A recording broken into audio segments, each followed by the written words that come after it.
안녕하세요. 이강사의 무법지대입니다. 오늘은 주소 보정 명령에 대해서 말씀을 드리겠습니다. 지급명령 신청이나 소액사건 심판 청구 등 법원의 우편물이 상대방에게 도달이 되고 상대방은 이의 신청이나 답변서를 제출해야 하는데 상대방에게 도달이 되지 않는 경우가 꽤나 많습니다. 대부분은 평일에 우편물이 발송이 되는데 상대방들도 직장을 다니든 자영업을 하든 집에 없다면 당연히 우편물을 받지 못합니다. 이사를 갔을 수도 있고요. 이럴 경우 상대방에게 송달이 되지 않는 경우에 법원에서는 채권자나 원고에게 주소 보정 명령을 내립니다. 우편으로 소송을 했을 경우에는 우편으로 받으실 테고 전자로 소송을 하셨다면 전자로 받습니다. 미확인 서류 항목으로 들어가면 확인이 가능하고요. 이 주소 보정 명령서를 출력을 해서 가까운 주민센터에 가셔서 상대방의 주민등록 초본을 발급받을 수가 있고 주소지가 변경됐는지 아니면 동일한지 확인을 한 다음 이러한 주소 보정서를 제출하시면 됩니다. 이 주소 보정서는 제가 블로그에도 종이로 첨부를 해놨고 전자로 소송을 하시는 분들은 주소 보정서를 체크해서 제출하시면 되고요. 제가 보여드리려면 사건 번호가 있어야 하는데 개인적으로 진행하는 사건은 아직 없어서 지금 저희 사무실에서 진행되는 사건을 간략하게 보여드려서 자세한 내역은 보여드리지는 못해요. 개인 정보가 있어서 윗부분은 지금 제가 가려놨고 중요한 내용만 설명을 드리도록 할게요. 주소를 파악해서 주소가 동일하다 라고 하면 주소 변동 없음에 체크를 하시면 됩니다. 간단하죠? 그러면 재송달을 하는 거예요. 주소 변동이 없으니까 여기 써있듯이 기존 주소 동일함 하면 재송달을 할 겁니다. 근데 봤는데 주소 변동 사항이 있다 라고 하면 주소 변동 사항에 있음을 체크하고 우편번호 체크하셔서 주소를 입력하시면 됩니다. 하고 송달 신청에 보시면 일반 송달 신청이 있고 특별 송달 신청이 있고 공시 송달 신청이 있죠. 일반 송달 신청은 송달료가 좀 저렴해요. 근데 특별 송달은 좀 더 많이 나오고 재송달을 했을 때 안 받는다면 특별 송달 신청을 하시는 건데 보시다시피 주간, 야간, 휴일 세 가지가 있습니다. 최근에는 합쳐서 통합 송달이라고도 있어요. 원하는 곳에 체크를 하시면 됩니다. 체크를 하셔서 보내시면 되고 주소 변동 사항에 있음에 체크하면 체크가 되죠. 새로운 주소로 송달해서 체크를 하시면 돼요. 여기에 상대방 피고면 피고, 채무자면 채무자 기입하시고 당사자 이름 쓰시고 제출하시면 됩니다. 어려울 건 전혀 없고 만약에 상대방이 회사라면 주민센터에 가서 초본을 발급받으시는 게 아니고 인터넷 등기소에서 법인 등기사항 전부증명서를 발급하시면 돼요. 부동산 등기부처럼 똑같이 발급하시면 되고 아니면은 법원에서도 발급하실 수 있는데 인터넷 등기소가 더 편하실 겁니다. 다만 회사가 제대로 운영을 하지 않아서 회사로 보내봤자 서류가 송달되지 않거나 대표자 개인 주소로 보낼 경우 대표자가 받을 경우에는 회사 주소 말고 대표자 개인 주소로 송달을 다시 할 수도 있습니다. 대표자 대신에 회사로 주소 보정 명령이 나오면 주민센터에 가면 당연히 대표자 개인 주민등록 초본을 발급 안 해주려고 할 수 있어요. 그럴 경우엔 법원에 요청을 해 보시고요. 안 될 경우엔 그냥 개인 주소지로 보내면 받을 수 있으니 보내달라 라고 법원에 사정 설명을 잘 하시면 됩니다. 다 사람이 하는 일이니 안 될 것은 없고 설명을 잘 해보시면 될 겁니다. 이렇게 해서 특별 송달까지 했는데 안 받는다. 그러면 소송이 쭉 진행되지 못하는 것이냐, 아니면 판결을 또 받지 못하는 것이냐? 당연히 아니겠죠. 그땐 마지막에 공시송달이라고 있죠. 이 공시송달. 주소를 알 수 없으므로 공시송달을 신청함. 이게 아무리 보내도 받지 않는 경우에 마지막에 체크해서 제출하시면 돼요. 그러면 2주 후에 효력이 발생합니다. 안 받는다고 능사가 아니에요. 시간은 끌 수 있겠지만은 공시송달로 판결까지 다 받을 수가 있습니다.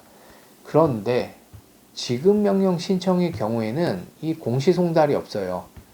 지급명령은 좀 간단하고 빠르게 저렴한 비용으로 신청할 수 있는 사건이기 때문에 이 공시송달로 마무리 지을 수는 없어요. 그래서 부득이 이따가 보여드리겠지만 소재기 신청서를 제출하셔서 소송으로 전환을 하시고 그 다음에 이 공시송달 신청을 하시면 됩니다.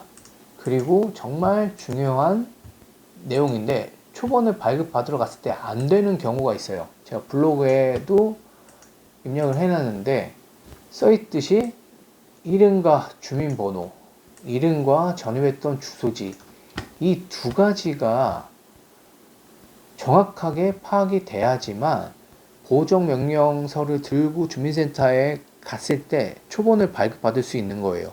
주민센터 직원분들도 발급을 해주고 싶어도 이 주민번호가 없거나 전입했던 기록이 있는 주소지가 아니면 이 사람을 찾을 수가 없는 거예요. 특정을 해야 되잖아요. 주민번호가 있으면 100% 발급받을 수 있고 내가 신청할 때 이미 알고 있으면 계약서나 어떤 내용으로 주민등록증 뭐 사본을 갖고 있거나 해서 알고 있으면 그걸 신청할 때 반드시 기입을 해서 제출을 하셔야 됩니다. 근데 내가 주민번호는 모른다 라고 하면 그 사람이 아파트를 소유하고 있어서 그 등기부에 주소지가 있다고 하면 거의 전입했던 주소지겠죠. 그러니 그 주소를 기입을 하시면 되고, 간혹 안 되는 게 사업장 주소지를 쓰거나 떠돌이인 사람들, 막 고시원에 주소지 있고 이런 사람들은 그 주소지에 전입을 안 했을 가능성이 높아요. 그러면 정작 보정서를 들고 가도 초본을 발급받을 수가 없습니다. 그러면 그렇다고 방법이 없는 건 아니에요. 그럴 때는 사실조회 신청을 해서 전화번호나 다른 계좌번호나 어떤 정보로 그 관계기관에게 주민번호나 주소를 확보해달라고 법원을 통해서 요청할 수가 있어요. 그걸 사실조회 신청이라고 하는데, 소송에서는 이게 되는데 지급명령 신청에서는 이 사실조회도 할 수가 없어요. 지급명령은 빠르고 간단하게 끝내는 사건이기 때문에 사실조회도 할 수 없고 공시송달도 할 수 없습니다. 그러니까 확실한 경우에만 하시는 게 낫고, 이럴 때도 소송으로 전환을 해서 사실조회 신청을 해서 주민번호나 주소를 파악해서 초본을 발급받고 공시송달로 끝내버리면 돼요. 안 받는다고 판결을 못 받는 건 아니지만 시간이 한 3, 4개월은 걸릴 수 있습니다. 그러니 상대방의 인적사항을 제대로 파악할 수 없다고 하면 처음부터 소송을 제기하시는 게 더 빠르고요. 확실한 정보가 있을 경우, 그럴 때에는 지금 명령을 신청하시고, 또 단점 중에 하나가 상대방이 이의 신청을 하면 그때도 소송으로 전환이 됩니다. 그러니 상대방이 이의를 제기하지 않을 만한 상황에서 지급명령을 신청을 하셔야겠죠. 아무튼 이렇고 이 중요한 내용은 꼭 암기를 하시면 좋을 것 같고요. 아까 말씀드렸는데 지급명령 절차를 조금 더 간단하게 하실 수 있기 때문에 하다가 어려움이 있으신 분들을 위해서 제가 어떤 서류들을 제출하는지 예시를 보여드리려고 합니다. 먼저 지급명령 신청서를 제출하시면 지급명령이 결정이 돼요. 지급명령이 결정이 되면 이런 지급명령 결정 정본을 상대방에게 발송을 합니다. 지급명령 해서 제가 개인정보는 삭제는 했고, 송달된 때부터 2주 이내 이의 신청을 할 수 있다라고 해서 상대방에게 발송을 해요. 주소지가 제대로 돼 있다면 상대방한테 도달이 되겠죠. 상대방이 받았다라고 하면 2주 안에 이의 신청을 하고 그러면 소송으로 전환되고 이의 신청 안 하면 확정이 되는 거예요. 정말 빠르게 끝날 수도 있어요. 그런데 이걸 보냈는데 이제 주소가 잘못됐거나 집에 없어서 안 받습니다.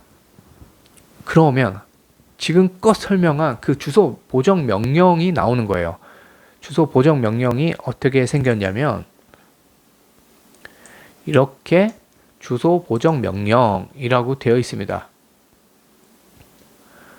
채권자는 이 보정 명령을 받은 날로부터 일주일 안에 주소 보정 명령을 하시기 바랍니다. 주소 변동이 없는데도 우편 송달이 불가능한 경우에는 특별 송달을 신청하며 보다 빠르게 진행될 수 있습니다. 여기 채무자 이름이 써 있고 집에 없어서 안 받았다. 그리고 여기는 주민번호 몰라서 지금 못 쓴 거예요. 만약에 있었으면 썼겠죠. 그리고 송달했던 장소. 이 채무자한테 이 송달 장소로 보냈는데 안 받았다는 거예요. 제가 좀 전에도 설명드렸지만 이걸 들고 이제 주민센터를 갑니다. 가면 초본을 발급받을 수 있는데 이 채무자가 이 송달 장소에 전입한 기록이 있으면 발급이 되고 전입했던 적이 없다면 발급이 안 돼요. 그러면 이제 머리가 아파지는 겁니다. 일단 전입했던 주소지라고 생각을 하고 그 다음에 초본을 발급받으러 가야겠죠. 그때 작성하는 서류는 주민센터에 다 비치가 되어 있는데 제가 보여드리고 첨부도 해놨습니다. 보여드리자면 주민등록 열람 등초본 교부 신청서 이렇게 생겼고 제가 빨간색으로 체크를 해놨습니다. 이 부분 입력하시면 되고요.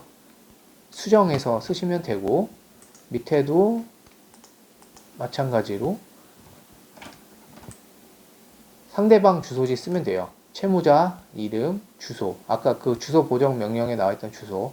지금은 주민번호를 모르지만 주민번호를 알면 쓰면 됩니다. 주민번호 알면 100% 발급이 돼요. 해서 체크할 곳은 여기입니다. 초본, 교부 한 통만 있으면 되고요. 그리고 여기 체크. 과거 주소 변동 사항에 체크하시면 되고 용도 및 목적은 법원 제출, 증명자료, 보정 명령, 제출처 어디 법원 쓰시면 되고 날짜 쓰시면 돼요. 주민센터에 가면 비치가 되어 있고 미리 귀찮으시면 타이핑을 쳐서 가져가셔도 됩니다. 이렇게 하면 정상적인 전입했던 주소지면 초본이 발급이 됩니다.